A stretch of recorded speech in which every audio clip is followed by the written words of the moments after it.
Selamat siang Ibu, selamat siang teman-teman. Perkenalkan, nama saya Katerina Dirici Ukat dari kelas Farmasi B Universitas Citra Bangsa semester 4 dengan NIM 18411111048. Baik, pertama-tama saya akan menjelaskan apa itu kimia medisinal.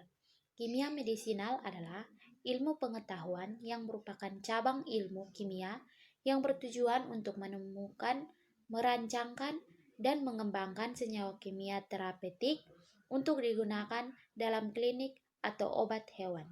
Mekanisme kerja obat: kebanyakan obat menimbulkan efek samping melalui interaksi dengan reseptornya pada sel organisme.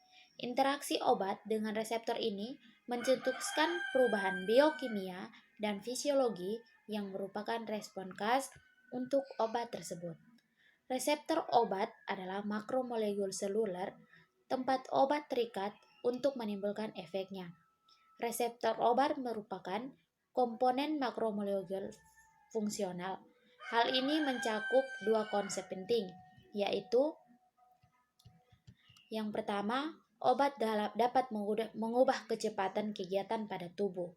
Yang kedua, obat tidak menimbulkan fungsi baru, tetapi hanya memodulasi fungsi yang sudah jadi. Agonis adalah obat yang efeknya menyerupai senyawa endogen, dan antagonis adalah obat yang menghambat atau memblok respon yang disebabkan agonis. Pengaruh sifat kimia pada sediaan farmasi.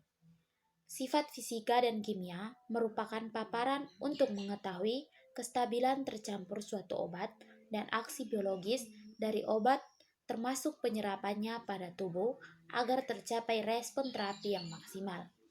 Sifat fisika dan kimia yang terpenting berhubungan dengan aktivitas biologi, yaitu koefisien partisi, kelarutan, absorpsi, dan aktivitas permukaan. Begitu pentingnya mengetahui sifat fisika dan kimia obat agar ketika melakukan peracikan dengan pencampuran bahan obat, agar sediaan yang dihasilkan maksimal penggunaannya mendapat terapi yang maksimal sesuai dengan penyakit. Sifat fisika kimia pada sediaan farmasi sangat penting untuk menjelaskan aktivitas obat, karena ada dua alasannya utama, yaitu sifat yang pertama, sifat fisika kimia memegang peran penting dalam pengangkutan obat untuk mencapai reseptor. Yang kedua, hanya obat yang mempunyai struktur dengan koefisien yang tinggi saja yang dapat berinteraksi dengan reseptor biologis. Yang berikut, interaksi obat adalah perubahan efek suatu obat akibat pemakaian obat lain, atau interaksi obat dengan obat, atau oleh makanan, obat tradisional dan senyawa kimia lain. Obat-obat dapat berinteraksi satu sama lain menurut mekanisme berikut. Yang pertama, perubahan absorpsi. Obat-obat dapat menghambat absorpsi. Obat melintasi membran biologi, misalnya obat anti-ulukus yang melapisi lambung, dapat menurunkan absorpsi gastrointestinal terhadap obat-obat lain. Yang kedua, obat perubahan metabolisme. Induksi atau kompetisi masing-masing obat memperebutkan enzim-enzim metabolisme. Yang ketiga, kompetisi protein plasma. Obat-obatan yang mengikat protein plasma dapat bersaing dengan obat lain memperebutkan pengikatan protein. Yang keempat, pengikatan ekspresi. Obat-obatan dapat bekerja pada ginjal untuk mengurangi ekskresi saat terlarut. Respon pasien pada suatu obat bervariasi karena kerja obat di dalam tubuh seorang dipengaruhi oleh berbagai macam faktor, yakni yang pertama, ukuran tubuh. Ukuran tubuh seorang dapat mempengaruhi beberapa banyak dosis obat yang harus diberikan pada seseorang. Yang berikut, usia. Usia berhubungan erat dengan kondisi organ tubuh seseorang, terutama ginjal dan hati. Yang ketiga, toleransi dan resistansi. Beberapa obat, jika dikonsumsi secara terus-menerus dalam jangka waktu yang cukup panjang, dapat menyebabkan suatu yang disebut toleransi. Jika sudah terjadi toleransi, maka obat tidak akan memberikan efek yang semestinya.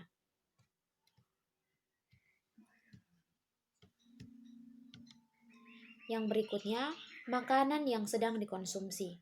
Makanan juga dapat mempengaruhi efek obat pada tubuh yang sedang dikonsumsi, terutama berlaku untuk obat lain atau obat yang diminum. Yang berikutnya, cara penyimpanan. Kesalahan penyimpanan obat akan membuat kadar obat menurun. Contohnya, ketika obat disimpan dalam kulkas, tetapi ada pasien lain yang tidak mengerti dan menyimpannya di tempat biasa, maka ketika dikonsumsi, tidak menunjukkan perkembangan klinis yang baik. Yang berikut, kondisi psikologis. Kondisi psikologis dapat pula mempengaruhi kerja obat yang dikonsumsi.